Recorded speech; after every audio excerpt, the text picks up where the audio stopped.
Good morning दोस्तों, कैसे हो आप सब। आई होप आप अच्छे से होंगे, सेफ़ होंगे। तो काफ़ी टाइम बाद मैं ये ब्लॉग बना रहा हूँ, मतलब एक राइडिंग वाला ब्लॉग। काफ़ी टाइम से मैंने कोई वीडियो भी नहीं डाली है, पर सोचा क्यों ना आज कोई वीडियो बनाई जाए।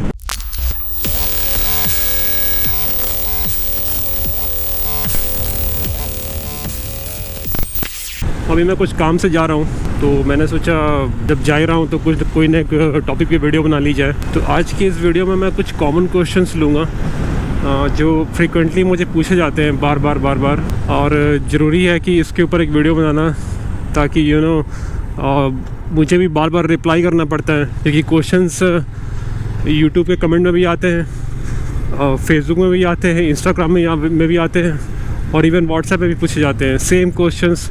वही कुछ गिने चुने 4-5 क्वेश्चंस हैं जो पूछे जाते हैं टायर के ऊपर, टैपेट नॉइस के ऊपर, इंजन ऑयल के ऊपर, है ना। और छोटे मोटे मतलब इश्यूज़, ब्रेक ऑयल कौन सा यूज़ किया जाए, ब्रेक पैड्स कौन से यूज़ किया जाए, मतलब simple questions, frequently asked questions ही आते हैं। कोई ऐसा यूनिक क्वेश्चन मैंने आज तक कभी नहीं देखा है जो वाकई में जिसके लिए एक्सपर्ट की ओपिनियन की ज़रूरत हो। ये जितने भी क्वेश्चंस हैं ये पता नहीं हज़ारों बार पूछे गए हैं, और मैं हज़ारों बार इसका रिप्लाई भी कर चुका हूँ। सो मैंने सोचा क्यों ना इसकी एक डेडिकेटेड वीडियो बना दूँ, क्योंकि एक ही वीडियो में अगर सारे क्वेश्चंस का जवाब मिल जाए तो वो ज़्यादा बेटर रहेगा। सो जो पहला टॉपिक है वो इंजन ऑयल का है। काफ़ी लोग पूछते हैं कि लिक्विड मॉली जो है वो कैसा इंजन ऑयल है, या इसके लिए जो बेस्ट इंजन ऑयल है वो कौन सा रहेगा। तो देखिए, ऐसा है कि लिक्विड मॉली जो है वो इतना महंगा है कि बहुत कम लोग यूज़ करते हैं, और मैंने ये ट्राई नहीं किया है। रही बात बेस्ट इंजन ऑयल की, बेस्ट तो है जो मैं नहीं बता सकता, क्योंकि मैंने डिफरेंट ब्रांड्स ट्राई नहीं किए हैं। मैंने अभी तक सिर्फ यामा लूब, मोटिल और विडॉल मैंने यूज़ किया है। ये 3 ब्रांड्स मैंने अभी तक यूज़ किए हैं। तो इन तीनों में से अगर कोई पूछोगे मुझे कि कौन सा बेस्ट है, तो डेफिनेटली मोटिल है। और मोटिल में भी 70-100 10W40 ग्रेड जो इसमें डलता है। इसके अलावा और कोई मैंने दूसरा ग्रेड यूज़ नहीं किया है, ना ही 20W40, ना ही 10W50, 2050 मैंने कोई भी दूसरा ग्रेड यूज़ नहीं किया है। I just stick to the manufacturer recommendation. रही बात लिक्विड मॉली की, लिक्विड मॉली बहुत महंगा ऑयल है, मतलब I think it's an overkill for FZ25। FZ क्या है कि कम्यूटर बाइक है, मतलब बहुत ज़्यादा हाई परफॉर्मेंस बाइक नहीं है ये, मतलब ट्रैक रेसिंग टाइप तो बाइक तो है नहीं है। तो मुझे लगता है कि लिक्विड मॉली डालना इट्स नॉट वर्थ इट। अगर आप ट्राई करना चाहते हो तो आप ट्राई कर सकते हो। अगर आप मुझे पूछोगे तो मैं कुछ भी इस लिक्विड मॉली के बारे में कुछ भी बता नहीं सकता, क्योंकि मुझे उसका कोई आइडिया नहीं है। क्योंकि देखिए, जो चीज़ मैंने ट्राई नहीं की है उसके बारे में मैं कुछ नहीं आपको बता सकता हूँ। अगेन ग्रेड जो है 10W50 के बारे में कोई पूछते हैं, तो 10W50 आप ट्राई कर सकते हैं, लेकिन मैं रेकमेंड करूँगा कि आप ट्राई समर सीज़न के अंदर करें, विंटर में ना ही करें। विंटर में स्टिक टू 10W40, क्योंकि विंटर में हैवी हो जाता है इंजन ऑयल। अगर आपको लगता है कि वो ग्रेड डालने के बाद कोई भी दूसरा ग्रेड ट्राई करने से अगर लगता है कि आपको इंजन परफॉर्मेंस अच्छा नहीं है, go back to 10W40।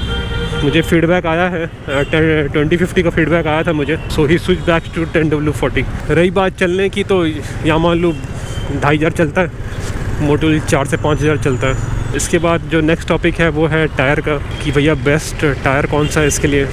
Again जो चीज़ मैंने यूज़ नहीं की है उसके बारे में सजेशन नहीं दे सकता। जब मैंने टायर चेंज करना था तो मैंने देखा कि उसी स्टॉप स्पेसिफिकेशन के अंदर कौन से ब्रांड्स अवेलेबल है, मैंने ये चेक किया, और फिर मैंने उन टायर्स का रिव्यू पढ़ा, टायर की थोड़ी सी रिसर्च करी, रिव्यू पढ़ा, लोगों का ओपिनियन देखा क्या है क्या नहीं है, और अकॉर्डिंगली मैंने डिसीजन लिया कि मैंने रैल्को स्पीड ब्लास्टर डालना है। क्योंकि मुझे चाहिए था of road tyre, of road में बहुत कम ऑप्शन थे। एक दूसरा टिम्सन है, टिम्सन बहुत महंगा पड़ जाता है, करीबन 5500 का, तो रैल्को सस्ता था, मैंने रैल्को डाल लिया। अगर आप मुझे रैल्को की परफॉर्मेंस पूछोगे तो रैल्को की परफॉर्मेंस स्टॉक से बेटर है। लीनिंग के मामले में तो नहीं है ये टायर, स्टिल थोड़ा सा बेटर कॉन्फिडेंस है। I can say that wet में भी परफॉर्मेंस अच्छा है, मतलब it's value for money tyre. मतलब 2600 में आप क्या एक्सपेक्ट करोगे। रही बात दूसरे ब्रांड्स की, तो मैं आपको यही सजेस्ट करूँगा कि आप देखें कि पहले कौन से आपके पास अवेलेबल है ऑप्शंस, और उन टायर्स का आप जा करके रिव्यू पढ़ें ऑनलाइन कि लोगों ने क्या लिखा है उसके बारे में, और अकॉर्डिंगली आप अपना डिसीजन लें। हर किसी का अपना अपना रिव्यू चेक करने का डिसीजन लेने का तरीका अलग अलग होता है, इंफॉर्मेशन को प्रोसेस करने का तरीका अलग अलग होता है। तो अकॉर्डिंगली आप खुद ये चीज़ डिसाइड करें, ठीक है। मैंने तो यूज़ नहीं किए हैं टायर इतने सारे, तो अगर मुझे आप किसी दूसरे टायर कंपनी के टायर के बारे में पूछोगे तो मैं ऑब्वियसली बात है नहीं बता सकता, क्योंकि जो चीज़ मैंने यूज़ नहीं की है उसका एक्सपीरियंस मैं आपसे शेयर कर ही नहीं सकता। Third point is brake oil जो है, ब्रेक ऑयल आपको .4 ही डालना है इसके अंदर। कौन सा ब्रांड चलेगा, आप कोई भी ब्रांड यूज़ कर लीजिए, इसमें आपको कोई ऐसा परफॉर्मेंस का कुछ खास फ़र्क नहीं पड़ने वाला है। 2 साल के बाद आपको चेंज कर देना चाहिए, एवरी 2 ईयर्स आपको ब्रेक ऑयल जो है वो चेंज कर देना चाहिए, क्योंकि वो उसमें मॉइस्चर कलेक्ट हो जाता है। ब्रांड आप कोई भी लीजिए, क्वांटिटी जो है वो 100 ml का भी आप ले लेंगे तो उसमें दोनों का हो जाएगा, हार्डली 50 ml ही लगता है एक में।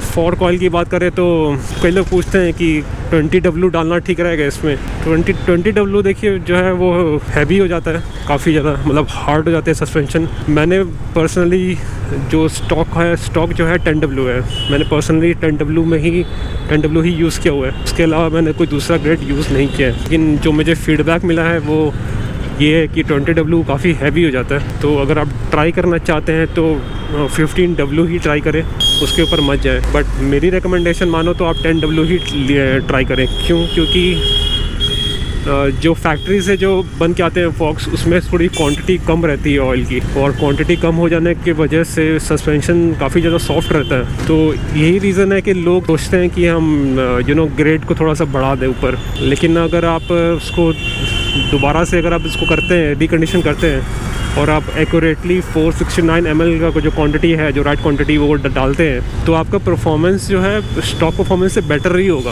वो ऑयल कम हो जाने की वजह से वो इतना सॉफ्ट हो जाता है। तो ऑयल अगर राइट क्वांटिटी का होगा तो सस्पेंशन काफ़ी बेटर काम करेगा। तो ये हो गया सस्पेंशन का। रही बात ब्रेक पैड्स की, ब्रेक पैड्स में मुझे इतना आइडिया नहीं है। आप देख सकते हैं कि कौन से अवेलेबल है आपके पास। पल्सर 220 के जो है मैंने सुना है कि आगे पीछे दोनों लग जाते हैं। FZ16 के भी इसमें लग जाते हैं, फ्रंट वाले जो हैं वो लग जाते हैं, सस्ते हैं, लेकिन फिर लाइफ भी उसकी कम है। पर्सनली मैंने ट्राई नहीं किया। मेरे जब फ्रंट वाले घिसे थे तो मैंने ओरिजिनली डाले हैं FZ25 के ही, और वही मेरे चल रहे हैं अभी तक, उसकी लाइफ अच्छी है।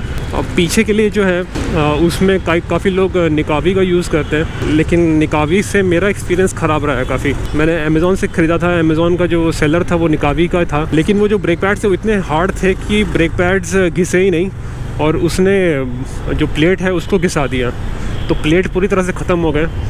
जब मैंने देखा कि ब्रेक पैड्स तो घिस ही नहीं रहे हैं और ये तो प्लेट घिसा रहा है, तो मैंने निकाल के फेंक दिए।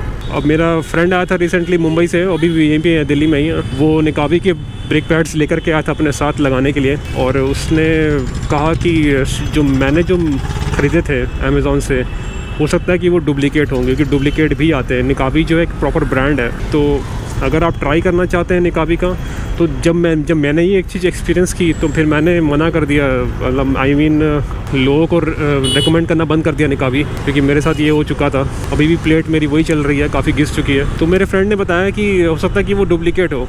तो अगर आप निकावी का ट्राई करना चाहते हैं तो आप ये चीज़ ज़रूर देख ले कि जो आप ख़रीद रहे हैं वो ओरिजिनल है या डुप्लीकेट है। अब ये कैसे पता करना है वो आप अपना रिसर्च के अकॉर्डिंगली आप ट्राई कर लीजिए। तो ये हो गया ब्रेक पैड्स। ग्राउंड क्लियरेंस के बारे में बात करते हैं। ग्राउंड क्लियरेंस के मामले में बाइक की तो वैसे तो बहुत अच्छी है, लेकिन स्पीति मनाली जैसे एरिया में वहाँ पे टच हो जाती है नीचे।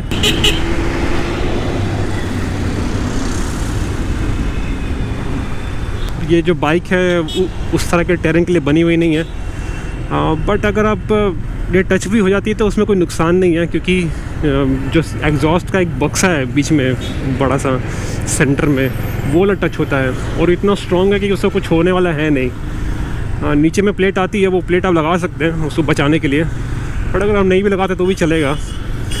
और अगर आपको हाइट बढ़ानी है तो हाइट बढ़ाने के लिए ये जो फॉर्क है, वहाँ पर जो ये नट दिए हुए हैं, यहाँ पर एक जुगाड़ आता है, पाइप आता है, उसको आप वहाँ पर लगा करके उसका हाइट बढ़ा सकते हैं। बट आई डोंट नो उसके बाद बाइक परफॉर्म कैसा करेगी, क्योंकि उसके बाद फिर जो हमारा आगे से जाना है मेरे को।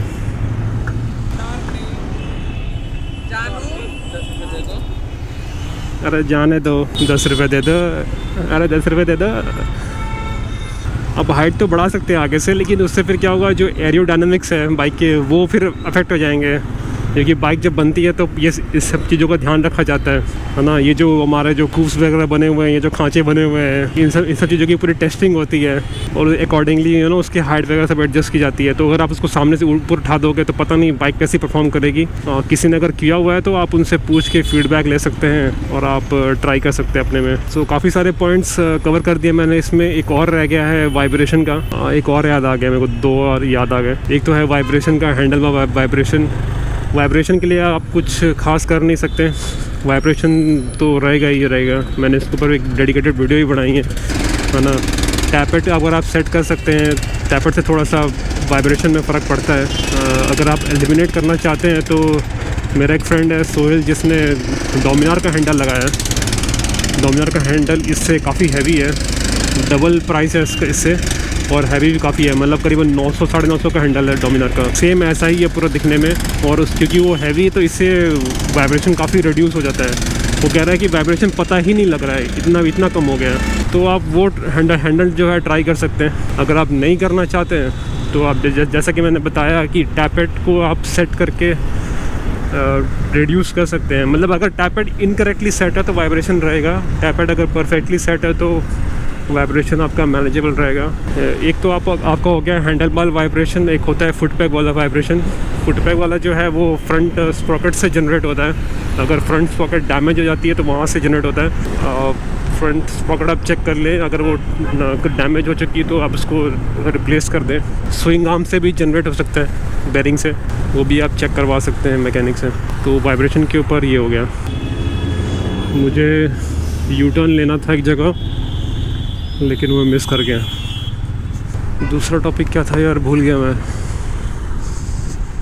गियर शिफ्ट के ऊपर मैंने डेडिकेटली वीडियो बना चुका हूँ। मैं बता चुका हूँ कि इसका जो जो क्लच प्लेट्स जो हैं वो थोड़े से मोटे हैं, ऐसा सुनने में आया था, जिसकी वजह से गियर शिफ्ट ठीक से काम नहीं करता है। तो जब क्लच प्लेट जब घिस जाते हैं तो गियर शिफ्ट थोड़ी सी इम्प्रूव हो जाती है। मुझे बैंक जाना है, यहाँ पर बैंक है, तो मैं हो करके आता हूँ, फिर मिलता हूँ आपसे। अरे बंद है क्या? शिट यार, बैंक तो बंद है। आज क्यों बंद हो गई है बैंक? एक गवर्नमेंट बैंक का भी कोई भरोसा नहीं है। आज फ्राइडे है, वर्किंग डे है। आज पता नहीं क्या था जो इन्होंने बंद कर दिया। आज कुछ तो था, मतलब कुछ भी हुआ कि नहीं, बैंक बंद, छुट्टी। सो दोस्तों, यही सारे पॉइंट्स है। I hope you like this video. Hit that like button, subscribe to my channel if you haven't done so already. इस वीडियो को शेयर करें उन लोगों के साथ जिनके सवाल हैं, और फिर मिलता हूँ नेक्स्ट वीडियो में। Take care, bye bye.